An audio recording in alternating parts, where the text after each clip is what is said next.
முதலாவது காரிகை. உபாசனாஸ்ருதோ தர்மஹ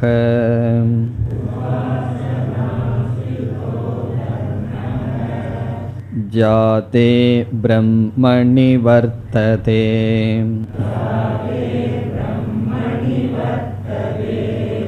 பிராகுத்பத்தேரஜம் சர்வம்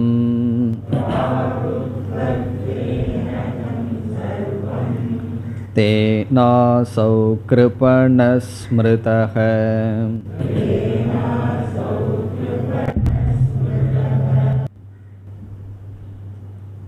பிரபஞ்சோபசமக என்ற சொல்லானது இப்பிரபஞ்சம் மித்யா என்பதை குறித்தது. பிரபஞ்சத்தினுடைய மித்யாத்துவத்தை இரண்டாவது பகுதியில் நாம் பார்த்தோம், வைதத்திய பிரகரணத்தில்.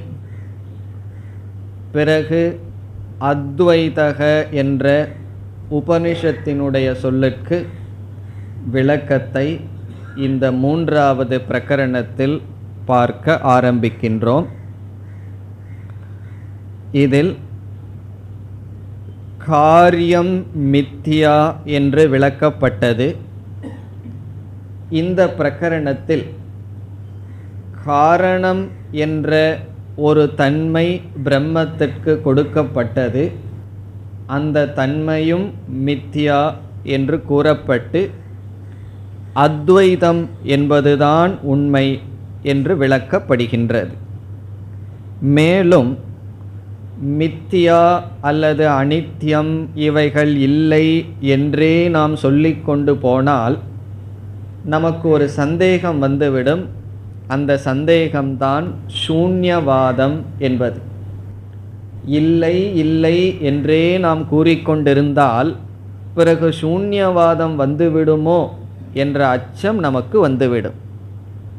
காரணம் என்ன? வைதத்திய பிரகரணத்தில் நாம் பார்ப்பதெல்லாம் பொய், பார்ப்பதெல்லாம் மித்யா என்றே இல்லாமைக்கு முக்கியத்துவம் கொடுத்து பேசி வந்தோம். இந்த பகுதியில் இருப்பான பிரம்மம் அத்வைதம் என்று இருப்புக்கு முக்கியத்துவம் கொடுத்து இந்த பிரகரணம் பேசப்படுகின்றது. ஆகவே இந்த பிரகரணத்தினுடைய அவசியம் என்னவென்றால், மித்யா என்று கூறி பிறகு சத்தியம் என்ற பிரம்ம அத்வைதமாக இருக்கின்றது என்பதை நிலைநாட்டுகின்றது. சென்ற வகுப்பில் பார்த்தோம், முதல் காரிகையானது துவைத நிந்தனையுடன் துவங்குகின்றது. இருமையை நிந்திப்பதுடன் இந்த காரிகை துவங்குகின்றது என்று பார்த்தோம். இருமை என்பது விதவிதமாக நாம் பேசலாம். இங்கு இருமையிலே மேலான இருமை எடுத்து கொள்ளப்படுகின்றது. அந்த இருமையானது உபாசகன் உபாஸ்ய தேவதா என்கின்ற துவைதம். தியானிப்பவன் தியானத்திற்குரிய விஷயம் என்கின்ற துவைதம் என்கின்ற இருமை உதாரணமாக எடுத்து கொள்ளப்படுகின்றது. அந்த இருமையை நிந்தனை செய்வதன் மூலமாக ஆசிரியர் இந்த பிரகரணத்தை துவங்குகின்றார். பிறகு எதற்கு துவைதத்தினுடைய நிந்தனை செய்ய வேண்டும் என்றால், நிந்தனையும் நிந்தனைக்காக அல்ல, பிறகு அத்வைதத்தினுடைய ஸ்துதிக்காக, அத்வைதத்தை நிலைநாட்டுவதற்காக என்றும் பார்த்தோம். கேனோபனிஷத்தில் யத் வாச்சா அனப்யுதிதம் என்ற மந்திரங்களில் நேதம் எதிதம் உபாசதே என்ற சொல் தொடர்ந்து வரும். நேதம் எதிதம் உபாசதே, அந்த கருத்துதான் இந்த காரிகை விளக்குகின்றது. நேதம் எதிதம் உபாசதே என்ற உபனிஷத் வாக்கியம்தான் இந்த காரிகைக்கு மூலம். உபனிஷத்தில் என்ன சொல்லப்பட்டது என்றால், பரபிரம்மத்தை விளக்கியதற்கு பிறகு அங்கு எப்படி விளக்கப்பட்டது? வாச்சோக வாச்சம், சக்ஷுஷக்ஷுகு, மனசக மனக என்று விளக்கப்பட்டு அது கண்ணுக்கு கண்ணாக காதுக்கு காதாக இருக்கின்றது என்று பரபிரம்ம விளக்கப்பட்டது. பிறகு உபனிஷத் என்ன செய்தது? ந இதம் நேதம் உபாசதே, உபாசகர்கள் எதை பிரம்மன் என்று நினைத்து தியானித்து வருகிறார்களோ அது பிரம்மன் அல்ல என்று நிந்தனை செய்யப்பட்டது. அதே பாணியில்தான் இங்கும் கௌடபாதர் இவ்விதம் ஆரம்பிக்கின்றார். இங்கு என்ன செய்யப்படுகின்றது? ஸ்ருதியினுடைய யுக்தியினுடைய துணை கொண்டு அத்வைதம் நிலைநாட்டப்படுகின்றது. துவைதமானது மீண்டும் நீக்கப்படுகின்றது. இங்கு எப்படிப்பட்ட உபாசனை நிந்திக்கப்படுகின்றது என்பது முக்கியமான கருத்து. உபாசகனாக ஒருவன் இருந்து கொண்டு ஈஸ்வரனை தியானத்திற்குரிய விஷயம், அதாவது உபாசியமாக வைத்துக்கொண்டு நடைபெற்று வருகின்ற துவைத விவகாரம் இங்கு நிந்திக்கப்படுகிறது, இங்கு நீக்கப்படுகின்றது என்று பார்த்தோம். இப்பொழுது நம்முடைய கேள்வி, எப்படிப்பட்ட உபாசனையானது இங்கு நிந்தனை செய்யப்படுகிறது என்றால், எப்படிப்பட்ட உபாசனை நிந்தனை செய்யப்படவில்லை என்பதை முதலில் பார்த்து விடுவோம். வேதாந்தத்தின் படி உபாசனை என்பது ஒரு படியாக இருக்கின்றது. கர்மயோகத்திற்கு பிறகு நாம் செய்ய வேண்டிய சாதனையாக நாம் உபாசனையை பேசுகின்றோம். உபாசனை என்பது ஒரு சாதனை, ஒரு படி. இதெல்லாம் சரியான கருத்து. பிறகு தவறான கருத்தையும் சிந்திக்கப் போகின்றோம். அதுதான் இங்கு நீக்கப்படுகிறது. தவறான கருத்து என்ன என்பதற்கு முன் சரியான கருத்து என்ன என்பதையும் ஞாபகப்படுத்திக் கொள்கின்றோம். இப்போ உபாசனம் என்பது கர்மயோகத்திற்கு பிறகு செய்யப்படுகின்ற சாதனம். இதில் முக்கியமாக சித்தாந்தம் என்னவென்றால், உபாசனையினுடைய பலம் என்ன என்பது கேள்வி. கர்மயோகத்திற்கு பிறகு ஈஸ்வரனை தியானித்தல், நாமத்தை மனதில் ஜபித்தல், இப்படிப்பட்ட உபாசனை என்ற சாதனையினுடைய பலன் என்ன என்றால் நாம் என்ன சொல்வோம்? கண்டிப்பாக மோக்ஷம் அல்ல. உபாசனையினுடைய பலன் சித்த ஏகாகிரதா, மனதினுடைய குவியல், மனம் குவியும். அது மட்டுமல்ல, மனதினுடைய தூய்மையும் நமக்கு வரும். பிறகு ஸ்ரத்தை முதலியவைகளெல்லாம் வரும். சாதன சதுஷ்டய சம்பத்தியில் மூன்றாவது சம்பத்தி என்ன? சமக தமக என்கின்ற 6 சம்பத்திகள். அதில் ஸ்ரத்தை, சமாதானம், சமக, தமக, உபரதிகி, திதிக்ஷாவும் உட்பட இவைகளெல்லாம் உபாசனையினால் தான் சித்திக்கும். கர்மயோகத்துக்குள்ளேயே இருந்து கொண்டு வந்தால் நம்முடைய மனம் சிதறடித்து கொண்டே இருக்கும். உபாசனையினால் தான் நமக்கு சமாதி ஷட்க சம்பத்தி கிடைக்கின்றது. அதுவும் ஒரு சாதனை ஞானத்துக்காக. பிறகு என்ன செய்வோம்? நேதம் எதிதம் உபாசதேன்னு சிரவணத்திற்கு வந்ததற்கு பிறகு உபாசிய தேவதை துவைதமானது நீக்கப்பட்டு அத்வைத ஞானத்தை நாம் அடைவோம். இது நம்முடைய சித்தாந்தம். இப்படிப்பட்ட பாவனையுடன் செய்கின்ற உபாசனை இங்கு நிந்திக்கப்படவில்லை. இப்போ இங்கு ஆசிரியர் எப்படிப்பட்ட உபாசனையினுடைய நிந்தனையில் துவங்குகிறார் என்றால், நாம் கிரமமாக சித்த ஏகாகிரதத்திற்காக அல்லது சமாதி ஷட்க சம்பத்திற்காக செய்யப்படுகின்ற உபாசனை இங்கு நிராகரிக்கப்படவில்லை. பிறகு எப்படிப்பட்ட உபாசனையை இங்கு கௌடபாதர் நிந்தனை செய்து இதை துவங்குகிறார்? இதை கௌடபாதரே இந்த காரிகையில் கூறுகின்றார். இப்போ அந்த சந்தேகம் நமக்கு வரக்கூடாது என்பதற்காக இங்கு ஆசிரியரே எப்படிப்பட்ட உபாசனை இங்கு நிந்தனை செய்யப்படுகிறது இந்த இடத்துல உபாசனைங்கிறது உதாரணம், நிந்தனை செய்யப்படுவது துவைதம். துவைதத்துக்கு உதாரணமாக எடுத்துக்கொண்டது ஒரு உபாசனை.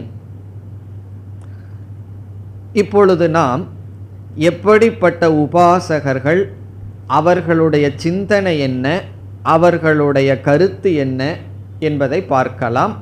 அது இங்கு நீக்கப்படுகின்றது. இப்போ உபாசகர்களுடைய மதம் என்ன, அவர்கள் எப்படி சிந்திக்கிறார்கள், அவர்களுடைய சிந்தனை என்ன என்பதை இப்பொழுது பார்க்கின்றோம். ஆகவே இப்பொழுது நாம் பார்ப்பது பூர்வ பட்சம். இதைத்தான் நாம் இப்பொழுது நிராகரிக்க போகின்றோம்.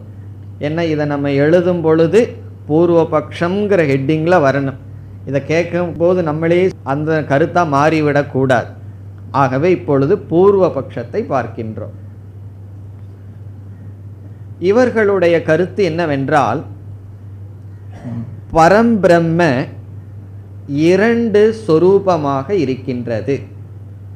பரம்பொருள் இரண்டு தன்மையுடன் இருக்கின்றது. ஒன்று காரண ரூபம், காரண ரூபமாக இருக்கின்றது. அதை அவர்கள் அஜம் என்று ஏற்றுக்கொள்கிறார்கள். அஜம் என்றால் பெறப்பட்டது. ஈஸ்வரன் அல்லது ஒரு சத்தியமான ஒரு தத்துவம் இருக்கின்றது. அந்த தத்துவமானது அஜம். அந்த பரம்பிரம்மத்துக்கு அல்லது ஈஸ்வரனுக்கு பிறப்பில்லை. அது பரம்பொருளினுடைய ஒரு சொரூபம். பிறகு என்ன ஏற்படுகிறதாம், அந்த பெறப்பட்ட பரம்பொருளிலிருந்து இந்த பிரபஞ்சமானது உண்மையில் தோன்றுகிறது. இந்த பிரபஞ்சம் தோன்றுகிறது. அதை எப்படி அவர்கள் கூறுகிறார்கள், அந்த பரம்பொருளே பிரபஞ்சமாக பரிணாமத்தை அடைகிறது. அந்த பரம்பொருளே பிரபஞ்சமாக மாறி பரிணாமத்தை அடைகிறது. ஆகவே அவர்களுடைய கருத்து, இரண்டு பிரம்ம இருக்கின்றது. ஒரு பிரம்ம அஜாதம் பிரம்ம, இரண்டாவது பிரம்ம ஜாதம் பிரம்ம. அந்த சொல்லையே இங்கு பயன்படுத்துகிறார், ஜாதம் பிரம்ம. ஜாதம் பிரம்ம என்றால் தோன்றிய பரம்பொருள். அஜாதம் பிரம்ம என்றால் தோன்றாத பரம்பொருள், பிறப்பு இல்லாத பரம்பொருள், காரணமாக இருக்கின்ற பரம்பொருள். இப்படி அவர்களுடைய கருத்து இருக்கின்றது. பிறகு அவர்கள் என்ன சொல்கிறார்கள், அவர்களுடைய சிந்தனை என்னவென்றால், இப்பொழுது நான் ஜாதம் பிரம்மத்தில் இருக்கின்றேன். ஜாதம் பிரம்மத்தில் இருக்கின்றேன்னா என்ன, தோன்றிய பிரம்மஸ்வரூபத்திற்குள் நான் இருந்து வருகின்றேன். இப்போ பிரம்மஸ்வரூபந்தான் உலகமாக மாறி இருக்கின்றது. ஆகவே ஜாதே பிரம்மணி அகமஸ்மி. ஜாதே பிரம்மணி என்றால் இந்த உலகமாக மாறிய பிரம்மத்தில் நான் இப்பொழுது இருக்கின்றேன்.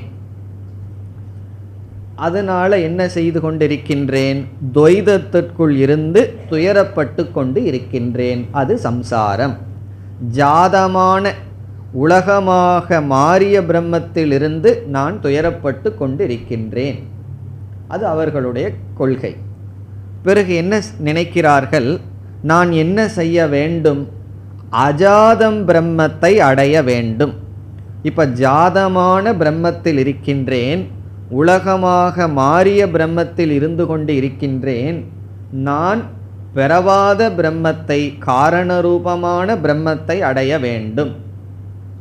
அதற்காக என்ன செய்கின்றேன், அந்த அஜாத பிரம்மத்தை தியானிக்கின்றேன் அல்லது உபாசனை செய்கின்றேன். இப்போ உபாசனம் என்ற சாதனையை நான் செய்து, உபாசனையின் மூலமாக அந்த உபாசிய பிரம்மத்தை நான் அடைய வேண்டும். அப்படி அடைதல்தான் மோக்ஷம். இது அவர்களுடைய கருத்து. இப்போ அவர்கள் என்ன கூறுகிறார்கள், அஜம் பிரம்ம மம சொரூபம். என்னுடைய சொரூபம் பிறவாத பிரம்ம. அஜம் பிரம்ம மம சொரூபம். என்னுடைய சொரூபம், என்னுடைய உண்மையான தன்மை பிறவாத பிரம்மன். ஆனால் நானோ இப்பொழுது பிறந்த பிரம்மமாக மாறி இருக்கின்றேன். என்ன செய்ய வேண்டும்? உபாசனம் என்ற சாதனையை மேற்கொண்டு மீண்டும் என்னுடைய சொரூபத்தை நான் அடைய வேண்டும். இப்போ உபாசனம்ங்கிற ஒரு சாதனையை நான் கையாண்டு என்ன செய்ய வேண்டும்? மீண்டும் என்னுடைய பிறவாத சொரூபத்தை அடைய வேண்டும். இப்படியெல்லாம் அவர்கள் கூறுகிறார்களே, அதற்கு பிரமாணத்தோடு கூறுகிறார்களா அல்லது மனதிலிருந்து கற்பனையில் கூறுகிறார்களா என்றால், மனதிலிருந்து ஏதாவது கற்பனை செய்து ஒரு விதமான தர்க்கமும் பிரமாணமும் இல்லாமல் கூறினால், யாராவது கூறினால், அவர்களை நாம் பெரிய பூர்வ பட்சியாக எடுத்து பதில் சொல்ல வேண்டிய அவசியமே இல்லை. ஆகவே இவர்களெல்லாம் அப்படி அல்ல. இவர்களும் இதற்கான கருத்தை உபனிஷத்திலிருந்தோ அல்லது வேதத்திலிருந்து சில பிரமாணங்களை எடுத்து பேசுகிறார்கள். ஒரு நியாயம் இருக்கின்றது, தத் கிரதுர் நியாயக என்று மீமாம்சையில். தத் கிரதுர் நியாயக என்று ஒரு லாஜிக், ஒரு கருத்து இருக்கின்றது. தத் கிரதுர் நியாயக என்றால், ஒருவன் எதை தியானிக்கின்றானோ அவன் அந்த சொரூபமாக மாறுகின்றான். இதுதான் இந்த நியாயம். ஒருவன் எதை தியானிக்கின்றானோ அவன் அந்த சொரூபமாக மாறுகின்றான். எப்படி உபாசிக்கின்றானோ அவன் அப்படியே ஆகிவிடுகின்றான். ஒருவன் ஹிரண்ய கர்ப்பனை உபாசித்தால் அவன் ஹிரண்ய கர்ப்பனையே அடைகின்றான் என்று இந்த நியாயத்துக்கு தத் கிரதுர் நியாயக என்று பெயர். இதெல்லாம் ஏற்றுக்கொள்ளப்பட்ட கருத்து மீமாம்சையில். இந்த பூர்வபக்ஷி என்ன சொல்கின்றான்? வேதத்திலேயே இப்படி ஒரு கருத்து இருக்கின்றது. நாம் எதை உபாசிக்கின்றோமோ தியானிக்கின்றோமோ அந்த சொரூபமாக மாறிவிடுகின்றோம். நம்ம அனுபவத்திலேயே அதுதான். நம்ம எதை சிந்திச்சிட்டு இருக்கிறோமோ அதுவாகவே மாறிவிடுகின்றோம். அதன்படி நான் என்னுடைய உண்மையான சொரூபம் பிறவாத பிரம்மன் இப்பொழுது பிறந்த பிரம்மனாக மாறி இருக்கின்றேன். மீண்டும் பிறவாத பிரம்மத்தை தியானித்து அந்த சொரூபமாக ஆவதற்கு உபாசனைதான் சாதனம். இது அவர்களுடைய கொள்கை. இப்போ இவர்கள் இருமையை ஏற்றுக்கொள்கிறார்கள். தோன்றிய பிரம்மன் உண்மையிலேயே இந்த உலகமாக இருப்பதாகவும் அதில் அவர்கள் இருப்பதாகவும் இதற்கு முன்தான் பிரம்மன் பிறவாததாகவும் இப்படி முன்னுள்ள பிரம்மத்தை அடைய உபாசனை சாதனையாகவும் நினைத்திருக்கிறார்கள். இவர்கள் மட்டுமல்ல, பலர் இப்படி நினைக்கிறார்கள். இந்த கருத்தை ஆசிரியர் இங்கு நீக்கி இவர்களை பற்றி கூறுகிறார். இப்படி நினைப்பவர்கள் பரிதாபத்திற்குரியவர்கள், உண்மையை இவர்கள் புரிந்து கொள்ளவில்லை என்று ஆரம்பிக்கின்றார். இனி நாம் காரிகைக்குள் செல்லலாம்.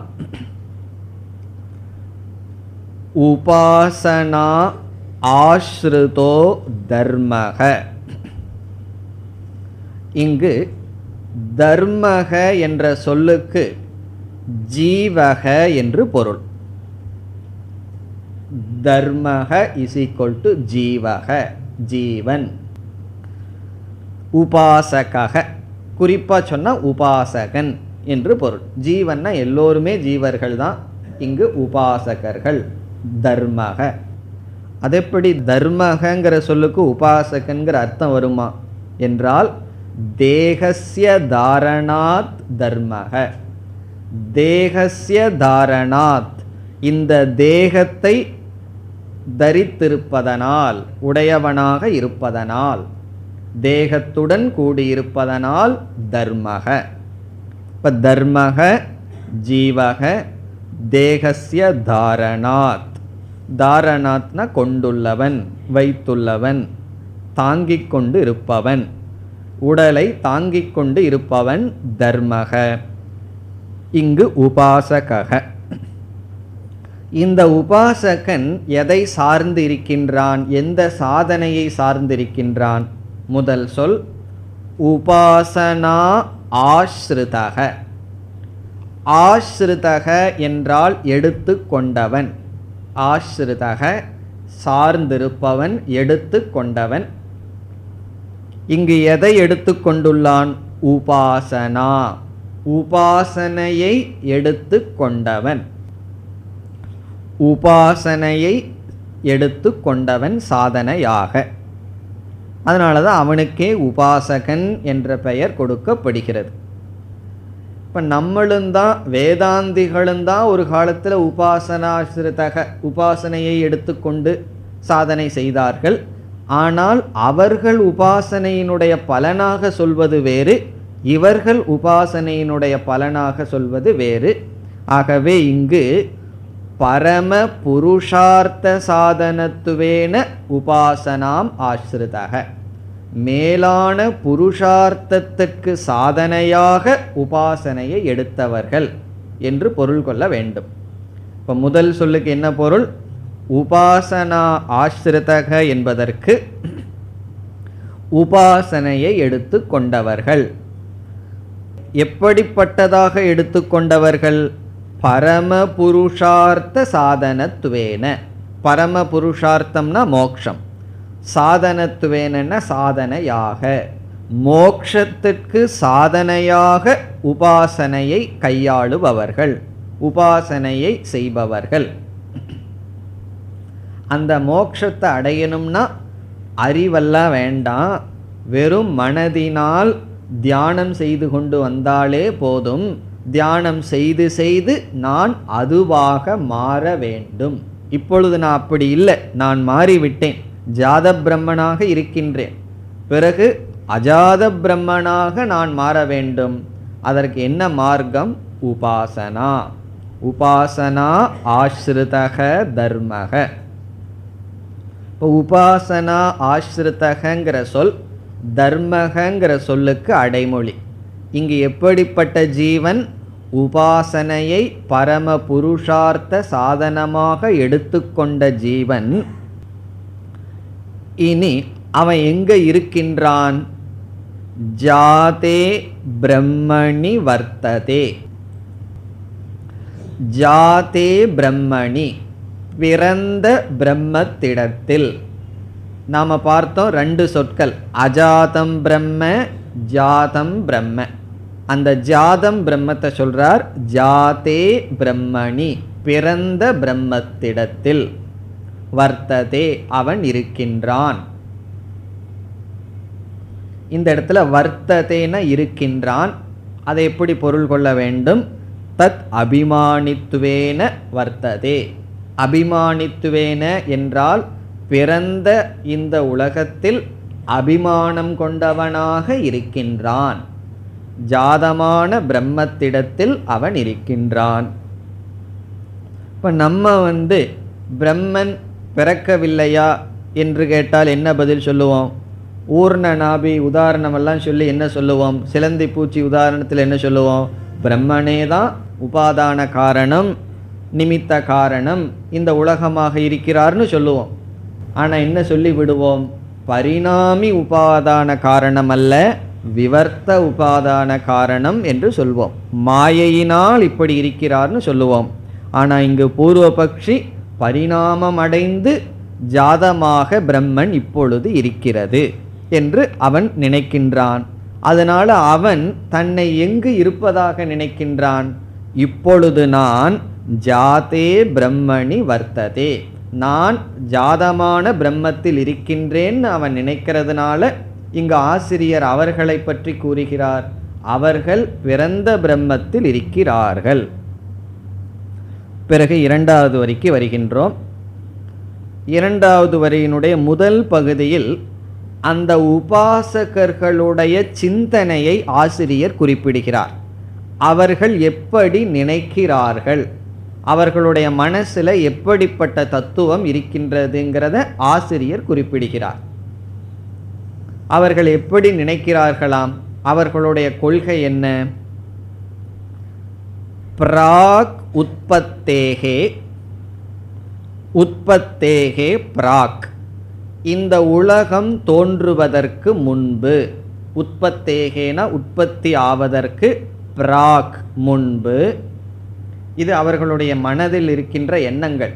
அந்த உபாசகன் என்ன நினைக்கிறான், பிராக் உற்பத்தேகே, இந்த உலகம் தோன்றுவதற்கு முன்பு சர்வம் அஜம், அனைத்தும் பெறப்பட்டதாக இருந்தது. சர்வம்னா அனைத்தும், அஜம், அஜம்ங்கிற இடத்துல பிரம்ம, அஜம் பிரம்ம இருந்தது. இவைகளெல்லாம் பெறப்பட்டதாக, பெறவாத பிரம்மனாக இருந்தது. இதுவரைக்கும் அவர்களுடைய சிந்தனையை ஆசிரியர் குறிப்பிட்டார். பிராகுத்பத்தேகே அஜம் சர்வம், அதோட ஃபுல் ஸ்டாப். அதோட என்ன முடிவடைகிறது, இந்த உபாசகன் என்ன நினைக்கிறான்னு சொன்னார். இதை நம்ம ஏற்கனவே பார்த்தோம். ஜாதம் பிரம்ம அஜாதம் பிரம்மன்னு ரெண்டு இருக்கு. இந்த பிரம்மன் தோன்றுவதற்கு முன், உற்பத்தியெல்லாம் வருவதற்கு முன் அஜமாக இருந்தது. பிறகு மீதியெல்லாம் நம்ம சேர்த்திக்கணும். என்னென்ன சேர்த்திக்கணும்னு சொன்னால், நான் உபாசனையின் மூலமாக அந்த அஜாத பிரம்மத்தை அடைய வேண்டும் என்று நினைக்கிறார்கள். அதெல்லாம் சேர்த்திக்கணும். நம்ம இங்கே என்ன சொல்கிறார், உற்பத்தியாகிறதுக்கு முன்னாடி அஜமான பிரம்மன் இருந்தது. அஜமான என்ன, பெறவாத பிரம்மன் இருந்தது, அவ்வளோதான் சொல்கிறார். அடுத்தது நாம் சேர்த்தி கொள்ள வேண்டியது, நான் இப்பொழுது ஜாதமான பிரம்மத்தில் இருக்கின்றேன். என்ன செய்ய வேண்டும், உபாசனையின் மூலமாக அஜாம் பிரம்மத்தை நான் அடைய வேண்டும் என்று நினைக்கிறார்கள். இதெல்லாம் அவர்களுடைய எண்ணங்கள். இப்படிப்பட்ட கொள்கையுடன் துவைதத்தில் இருந்து வருகிறார்கள். துவைதத்தை சத்தியமாக கருதி அதில் வாழ்ந்து வருகிறார்கள். இனி கடைசி பகுதி, கௌடபாதர் அவர்களை பற்றி ஒரு முடிவை சொல்கிறார். இவர்களெல்லாம் எப்படிப்பட்டவர்கள், இவர்களை நாம் எப்படி கருத வேண்டும் அதை கூறுகிறார். தேன, தேன என்றால் ஆகவே, ஆகவே என்றால் இப்படிப்பட்ட தவறான ஞானத்தை அவர்கள் உடையதினால், தேன மித்யா ஞானேன, தேன மித்யா ஞானேன, இப்படிப்பட்ட பொய்யான அறிவை அவர்கள் கொண்டுள்ள காரணத்தினால் என்று பொருள். பொய்யான காரணத்தை அவர்கள், பொய்யான ஞானத்தை அவர்கள் கொண்டுள்ள காரணத்தினால், அசௌ அவர்கள், அசௌ அவனை பற்றி சொல்றார். அசௌனா அசௌ தர்மக, இந்த உபாசகன் அவன், கிருபணக ஸ்மிருதக, அவனை பற்றி சொல்றார். ஸ்மிருதகனா அவன் கருதப்படுகின்றான். அவன் எப்படி கருதப்படுகின்றான், கிருபணக, கிருபணக என்றால் பரிதாபத்திற்கு உள்ளவனாக, சம்சாரி என்று அர்த்தம். பரிதாபத்திற்குள்ளவனாக அவன் கருதப்படுகின்றான். கிருபணகன்னு சொன்னா தீனக, அல்பக, சோச்சியக என்றெல்லாம் பொருள்.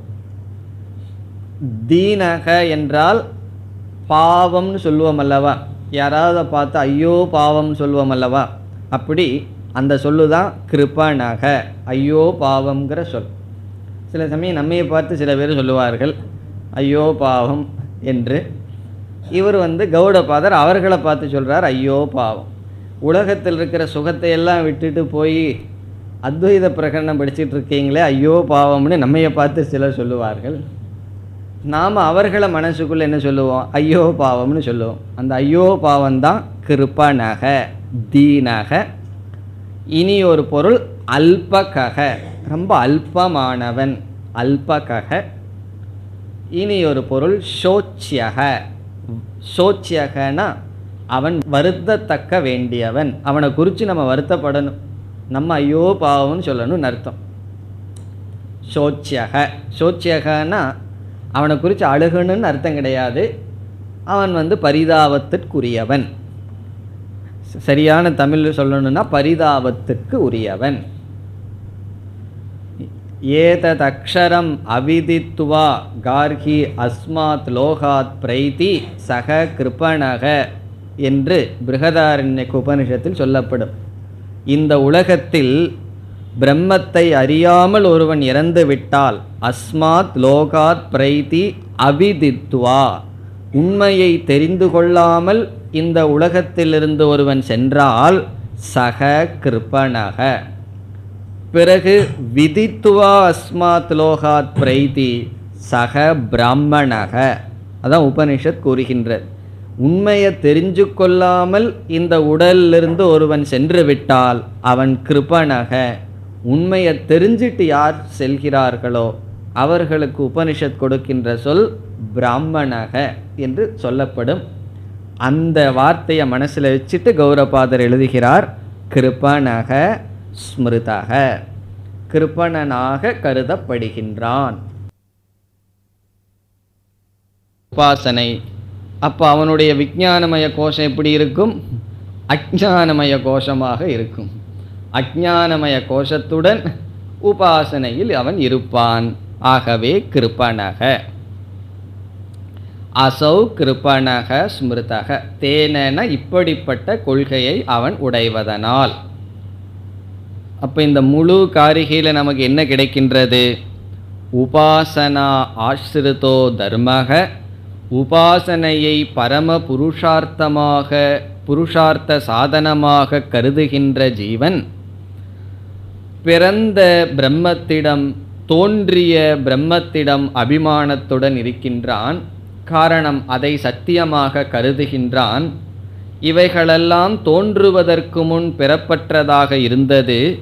நான் அந்த பிறப்பற்ற பிரம்மத்தை மீண்டும் அடைய வேண்டும் என்று உபாசனை செய்கின்றான். தேன, இப்படிப்பட்ட தவறான கொள்கையை அவன் உடையவனாகிய காரணத்தினால் அசௌ, இவன் கிருபணக, இவன் பரிதாபத்திற்கு உரியவன், ஸ்மிருதக என்று கருதப்படுகின்றான். இப்போ முதல் காரிகை எப்படி ஆரம்பிக்கின்றார்? அட்டாக்ல ஆரம்பிக்கிறார், தாக்குதலில் ஆரம்பிக்கின்றார். நிந்தனை நிந்தனைன்னு சொன்னமே, திடீர்னு நிந்தனைனா என்னன்னு தெரியாமல் போயிடக்கூடாது. நிந்தனைனா திட்டுதல், நிந்தித்தல். நிந்தித்தல் தெரியும் நமக்கு. அப்படி நிந்தனையில் ஆரம்பித்தார். இனி அடுத்த காரிகையில் அறிமுகப்படுத்துகின்றார். இந்த முழு பிரகரணத்தில் என்ன செய்ய போகின்றோம் என்பதை அவரே அறிமுகப்படுத்துகின்றார். இந்த அத்வைத பிரகரணத்தில் நாம் என்ன செய்ய போகின்றோம்? இரண்டாவது காரிகை. அதோ பக்ஷ்யாம் அகார்பண்யம்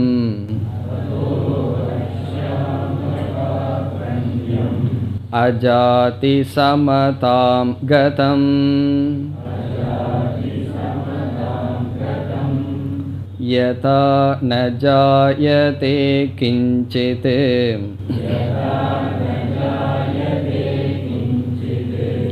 ஜாயமானம் சமந்ததஹ.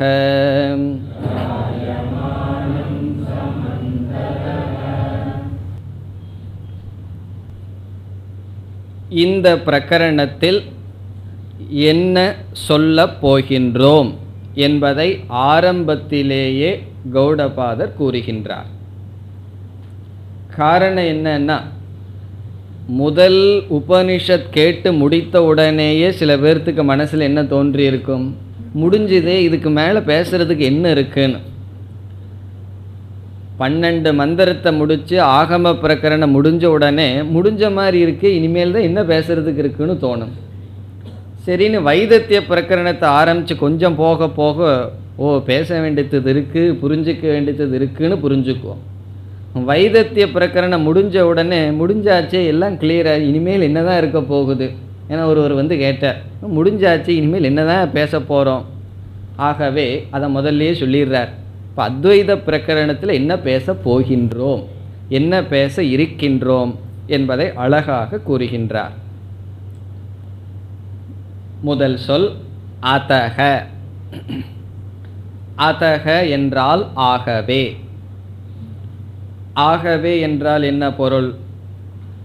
யாது காரணத்தினால் ஜாதமான பிரம்மத்தில் இருப்பது துயரமோ கிருபணமோ, ஜாதே பிரம்மணி வர்த்தமானக யதக கிருபணக.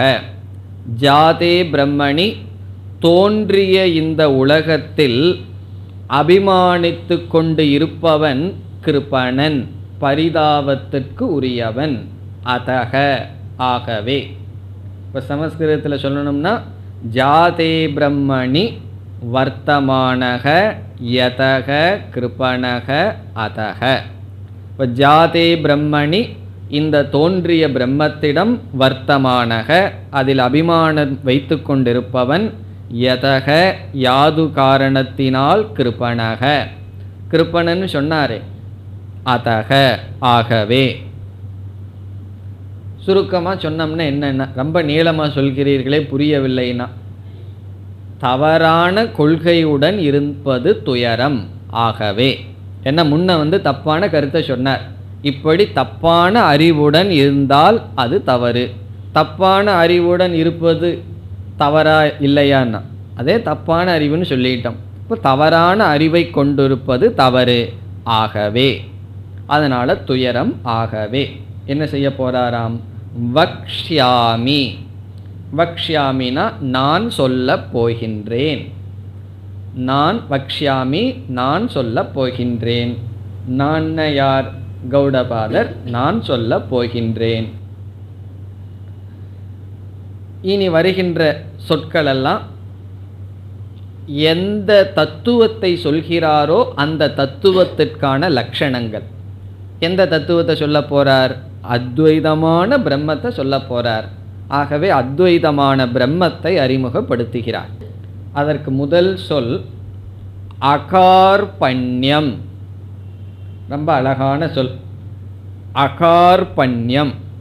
அகார்பண்யம்ங்கிற சொல் பிரம்மத்தை இங்கு குறிக்கின்றது. அகார்பண்யம். அகார்பண்யத்தை நான் சொல்ல போகின்றேன், பிரம்மத்தை நான் சொல்ல போகின்றேன். இந்த வார்த்தை கேட்டதா ஞாபகம் இருக்கோ? கார்பண்யம்ங்கிற வார்த்தை. கார்பண்ய தோஷோ உபகத ஸ்வபாவகன்னு தான் அர்ஜுனன் கேட்டான். எனக்கு கார்பண்யம்ங்கிற தோஷம் வந்துடுது, அந்த துயரத்தினால உங்களிடம் உண்மையை கேட்கின்றேன்னு கேட்டான். அர்ஜுனனுக்கு வந்த தோஷம் கார்பண்யம். இங்கு கௌடபாதர் சொல்றது அகார்பண்யம். கார்பண்யம் அற்றது. எதனிடத்தில் கார்பண்யம் இல்லையோ அதை நான் சொல்ல போகின்றேன். இன்னும் சஸ்பென்ஸில் தானே வச்சுருக்கீங்க. 2வது அத்தியாயத்தில் கீதையில் ரொம்ப நாளைக்கு முன்னாடி கேட்டது கார்பண்யம் என்றால் என்ன என்றால் கிருபணஸ்ய பாவக கார்பண்யம். கிருபணகங்கிறதுக்கு நம்ம பொருள் பார்த்துட்டோம். கிருப்பணம் என்கின்ற தன்மையுடன் இருப்பது கார்பண்யம். கிருப்பணமான பாவனையில் இருப்பது கார்பண்யம். கிருப்பணம்னா என்னன்னு பார்த்தோம், பரிதாபத்திற்குரியது. இப்போ கார்பண்யம் என்றால் பரிதாபத்திற்குரிய தன்மையில் இருப்பது. தீனத்துவம், அல்பத்துவம், சோச்சியத்துவம், இதெல்லாம் கார்பண்யம். ஒருவரிடம் போய் நீங்கள் எப்படி இருக்கீங்கன்னு கேட்டால் எப்படி என்னென்னலாம் வருது? எல்லாம் வர்றதெல்லாம் கார்பண்யம்தான். முதல்ல நல்லா இருக்குன்னு சொல்லுவார்கள். எப்படி இருக்கீங்கன்னா நல்லா இருக்கேன். ஒரு கொஞ்சம் நல்லா இருக்கீங்களா அப்படின்னு கேட்டால் போதும், மறுபடியும் இருக்கா இறங்கி கேட்டுரும், நிஜமாலுமே நல்லா இருக்கீங்களா, எல்லாமே ஆல் ரைட்டான்னு ஆரம்பிச்சிடுவார். இதிலிருந்து இது சரியில்லை அது சரியில்லைன்னு. அதான் கார்பண்யம். தீனமான ஒரு பாவனை, தன்னிடத்திலேயோ சூழ்நிலையிலோ எதிலையும் திருப்தி இல்லாமல் இருத்தல். கார்பண்யம் சொன்னால் அதிருப்திகரம், அதிருப்திகின்னு அர்த்தம். நிறைவில்லாமல் இருத்தல், குறையுடன் இருத்தல். குறைக்கு நமக்கு பொருள்கள் இருந்து கொண்டே இருக்கு. எதையாவது குறை சொல்லணும், எதுவும் கிடைக்கலைன்னா அந்த நேரத்தில் இருக்கிறதே இருக்குது கவர்மெண்ட்டு. அப்படி எதையாவது குறை சொல்லிகிட்டே இருக்கிறது. அப்படி தீனத்துவம், தன்னிடத்தில் ஒரு நிறைவு கிடையாது. எதை கொடுத்தாலும் நிறையாத ஒரு பாத்திரம் என்னன்னா சம்சாரிகளுடைய மனது. எதை கொடுத்தாலும் நிறையாது. அப்படி நிறைக்க முடியாத மனது தான் கார்பண்யம்னு சொல்கிறது. எது நமக்கு கிடைக்கட்டும் மனசு நிறையிறதில்லை, அந்த நிலைதான் கார்பண்யம். அகார்பண்யம்னா என்ன? இப்படிப்பட்ட இல்லாத ஒன்றை நான் சொல்ல போகின்றேன். அது என்ன? அஜாதி பிரம்ம, பெறப்பற்ற பிரம்மந்தான். அது என்னன்னா பிரம்மந்தான், பரம்பொருள் தான். அஜாதமான பிறவாத பரம்பொருள் தான் கார்பண்யம் அற்றது. இப்போ கார்பண்யம்ங்கிறது ந கார்பண்யம் வித்யதே யஸ்மின் தது பிரம்ம.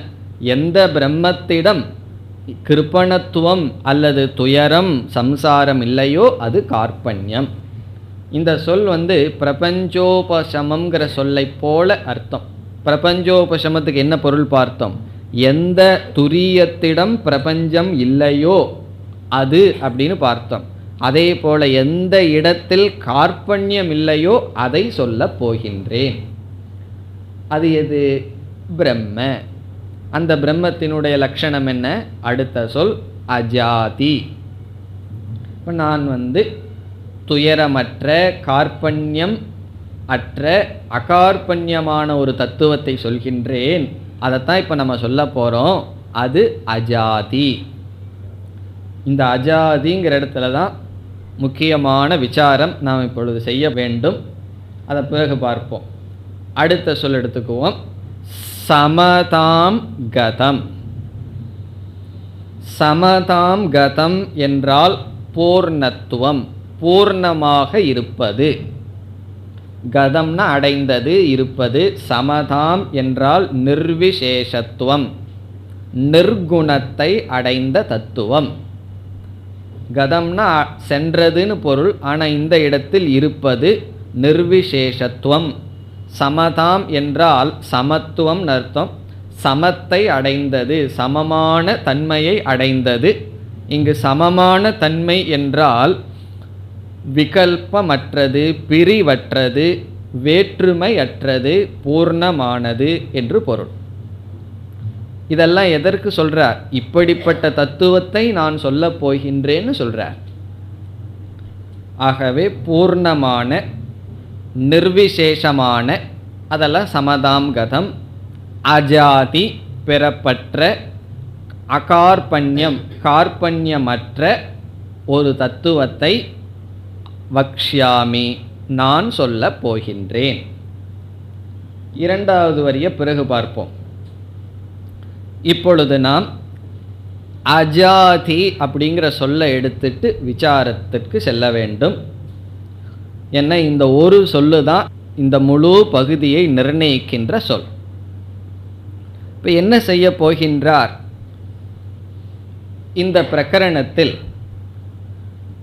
பிரம்மத்தை அஜாதி என்று நிலைநாட்டப் போகின்றார். பிரம்ம அஜாதி என்று நிலைநாட்டப்படுகின்ற. அப்படி நிலைநாட்டுகின்ற வாதத்திற்கு அஜாதிவாதம் என்று பெயர். அஜாதிவாதக. இதை நம்ம ஒரு இடத்துல ஏற்கனவே அறிமுகப்படுத்தினோம். படுத்தி அந்த இடத்துல என்ன சொன்னோம்னா, 3வது அத்தியாயத்தில் இதை விளக்கமாக பார்க்கலான்னு சொல்லி வச்சுருக்கோம். இப்போ அஜாதிவாதக என்று ஒரு வாதம். அந்த வாதத்தை தான் இங்கு செய்ய போகின்றார். இப்போ அஜாதிங்கிற சொல்லிலிருந்து நம்ம ஒரு அர்த்தத்தை பார்க்க போகிறோம். அதை நிலைநாட்ட போகின்றார். இனிமேல் நாம் பார்க்க போகிறதெல்லாம் அஜாதிவாதம். இது எங்கே பார்த்தோம்? ஞாபகப்படுத்த வேண்டுமென்றால் சத்காரியவாதம் அசத்காரியவாதம்னு ஒரு இடத்துல பார்த்தோம். ஆகம பிரகரணத்தில் சத்திலிருந்து உலகம் வந்துதா அசத்திலிருந்து உலகம் வந்துதா என்ற விசாரத்தில் சாங்கியர்கள் சத்திலிருந்து வந்தது, இருக்கிறது தான் வந்தது, அவர்களை சத்காரியவாதிகள் என்றும், வைசேஷிகர்களெல்லாம் இல்லாமையிலிருந்து இருப்பு வந்தது, அவைகளை அசத்காரியவாதிகள் என்றெல்லாம் சொன்னோம். பிறகு நம்ம என்ன வாதிகள்னா, சத்திலிருந்து வந்ததா அசத்திலிருந்து வந்ததாங்கிற பேச்சே கிடையாது. நம்ம அஜாதிவாதக. வந்தாத்தேன சத்திலிருந்து வந்துதா அசத்திலிருந்து வந்துதா. பிறந்தவனுக்கு தேன ஜாதகம், பிறக்காதவனுக்கு எதுக்கு ஜாதகம்? அப்படி அஜாதிவாதம் நம்முடைய வாதம். அதைத்தான் நாம் இப்பொழுது பார்க்க போகின்றோம். இந்த மூன்றாவது பிரகரணத்தில் 2 முக்கியமான கருத்து தான் இருக்குது.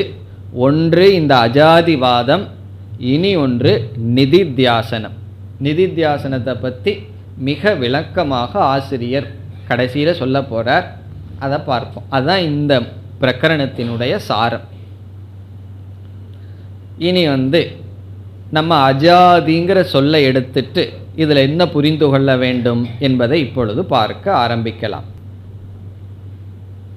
இந்த அத்தியாயத்திற்கு அத்வைத பிரகரணம் என்று பெயர். அத்வைதத்தை நிலைநாட்டுவதுதான் நம்முடைய கொள்கை. அத்வைதம் இரண்டற்றது என்று அந்த பரம்பொருளினுடைய தத்துவம் அல்லது பரம்பொருள் இரண்டற்றது என்று நிலைநாட்டப்பட வேண்டியதுதான் நம்மால் செய்ய வேண்டும். அத்வைதத்தை எப்பொழுது நிலைநாட்ட முடியும் என்றால் 2 லட்சணம் பிரம்மத்திற்கு கூறியாக வேண்டும்.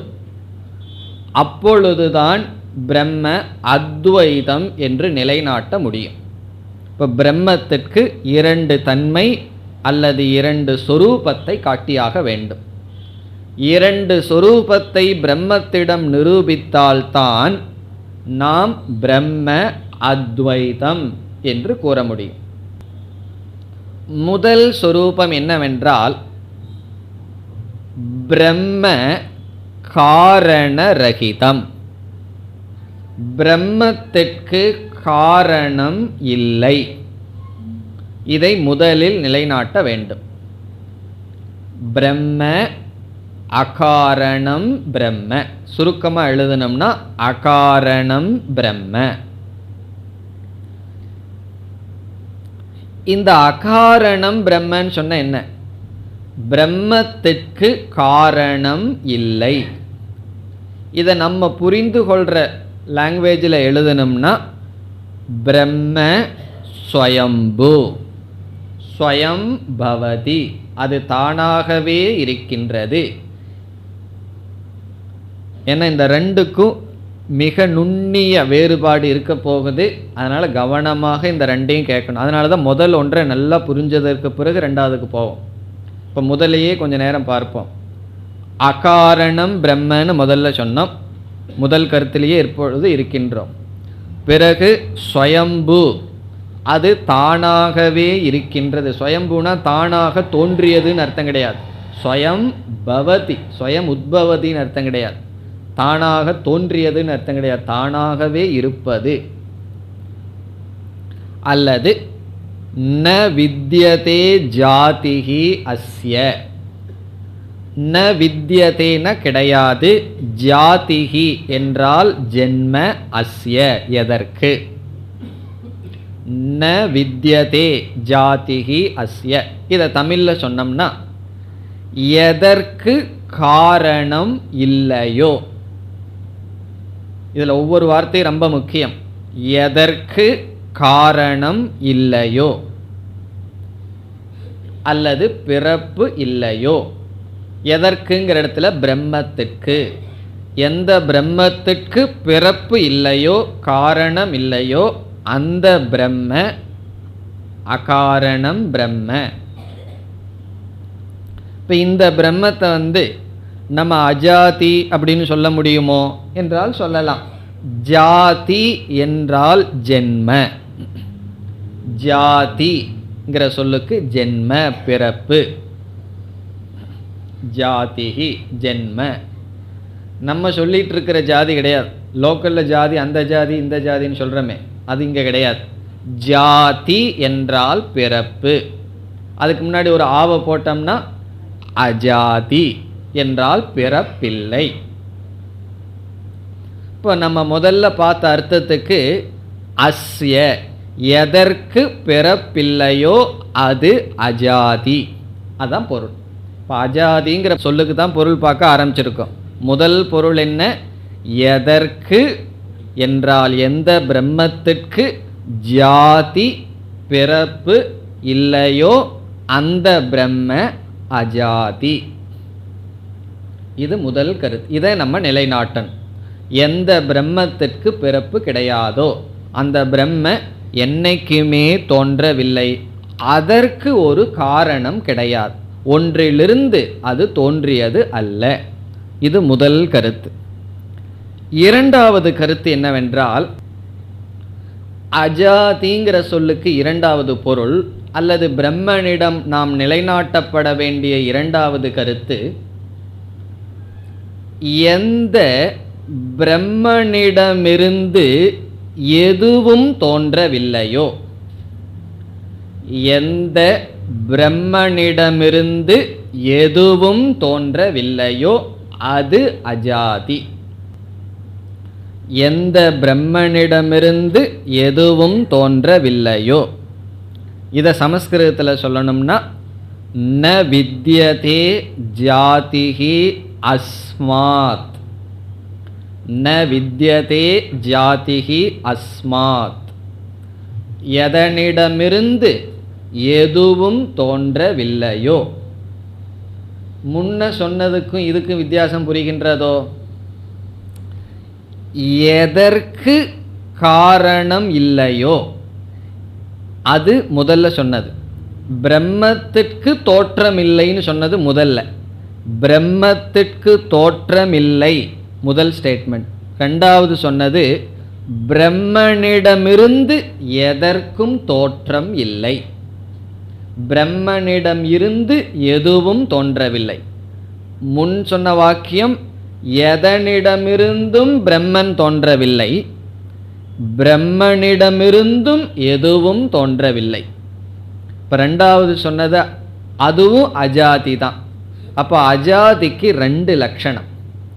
முதல் லட்சணம் ந ஜென்ம ந வித்யதே ஜென்ம அஸ்யன்னு பார்த்தோம். எதற்கு பிறப்பு இல்லையோ அது முதல் லட்சணம். ரெண்டாவது லட்சணம் ந வித்யதே ஜென்ம அஸ்மாத், எதனிடமிருந்து பிறப்பு இல்லையோ. இந்த ரெண்டு வார்த்தையும் மாறி மாறி படித்து மனசில் நிறுத்தணும். இதை நிறுத்தலை அப்படின்னு சொன்னால் இந்த முழு பிரகரணமே மனசில் நிற்காது. இப்போ முதல் வாக்கியம் என்ன?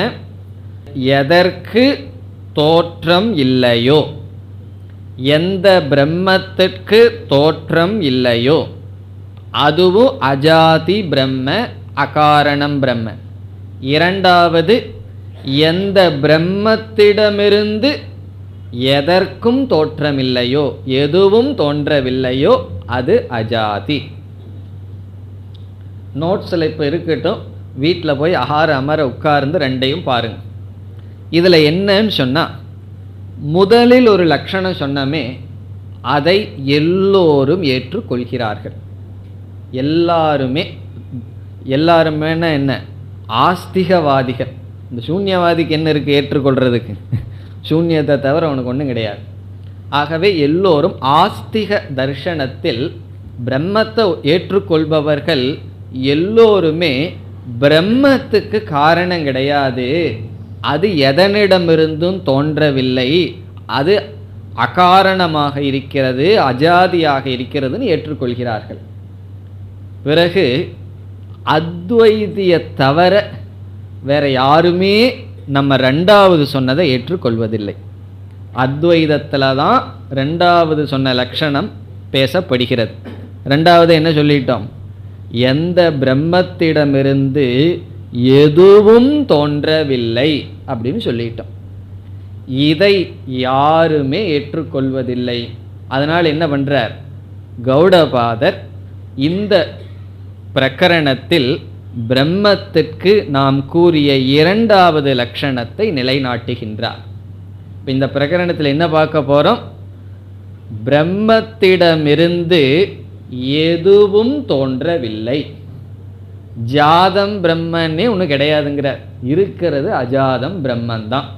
ஜாதம் பிரம்மன் ஏதாவது இருந்தாத்தேன்னா அதில் நீ இருந்து உபாசனை பண்ணி அஜாதம் பிரம்மத்துக்கு நீ போகிறதுக்கு, அதைத்தான் அஜாதிவாதம்னு சொல்கிறார். இப்போ அஜாதிவாதம்னா என்ன அர்த்தம்? பிரம்மன் பிறக்காமல் இருந்தது அப்படிங்கிறது அல்ல, அதுவும் அஜாதிவாதம் தான். ஆனால் உண்மையில் அஜாதிவாதம் என்றால் எதுவும் பிரம்மனிடமிருந்து ஜாதி ஜென்மத்தை அடையவில்லை என்கின்ற வாதத்துக்கு அஜாதிவாதம். சத்காரியவாதம்னா என்ன? சத்திலிருந்து இவைகள் வந்ததுங்கிற வாதம்.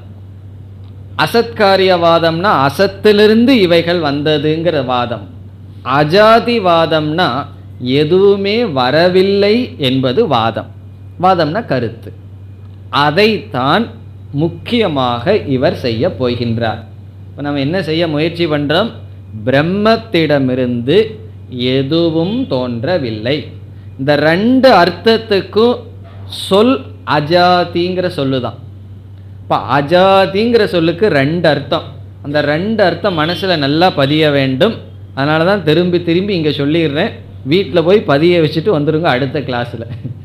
எப்படின்னா, ஒன்று பிரம்மன் எதனிடமிருந்தும் தோன்றவில்லை, அது முதல் கருத்து, எல்லோராலும் ஏற்றுக்கொள்ளப்படுகின்ற கருத்து.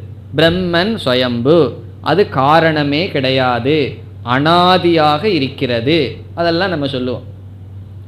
பிறகு என்ன சொல்லுவார்கள்? அப்படிப்பட்ட பிரம்மத்திடமிருந்து நம்மெல்லாம் தோன்றி இருக்கின்றோம், ஜெகத்தெல்லாம் தோன்றி இருக்கிறது என்று சொல்கிறார்கள். நம்ம என்ன சொல்கிறோம்? அந்த பிரம்மத்திடமிருந்து எதுவும் உற்பத்தி ஆகவில்லை. இப்போ அஜாதிங்கிற வார்த்தை பிரம்மத்தை குறிக்கல, பிரம்மத்திடமிருந்து ந ஜென்ம ஜெகதக. இந்த ஜெகத்துக்கு, ஜெகத்துன்னு நம்ம சொல்லிட்டு இருக்கிறதுக்கு ஒரு விதமான பிறப்பும் கிடையாது. இப்போ பிரம்மத்திடமிருந்து ஒன்றும் பிறக்கவில்லை. அப்படிப்பட்ட பிரம்மத்தை நாங்கள் பேச போகின்றோம். இந்த அத்தியாயத்தில் எதை பேச போகிறோம்? ஒரு பிரம்மத்தை பேச போகிறோம். அந்த பிரம்மத்திடமிருந்து எதுவுமே வரவில்லை. அப்போ வேற பிரம்மத்திடமிருந்து வந்துதான்னா வேற பிரம்மம் கிடையாது, இருக்கிறது அத்வைதமான ஒரே பிரம்ம. அப்போ என்னதான் இருக்குன்னா ஒன்றும் கிடையாது, சூன்யமான பிரம்ம. பிரம்மத்தை தவிர வேற ஒன்றும் கிடையாது. இப்போ நான் அனுபவிக்கிறேனே இந்த சிருஷ்டியை, அதுக்கெல்லாம் என்ன பதில்?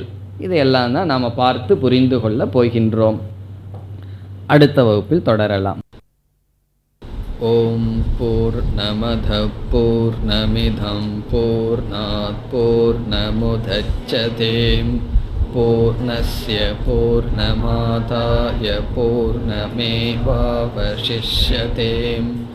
ஓம் சாந்தி சாந்தி சாந்தி.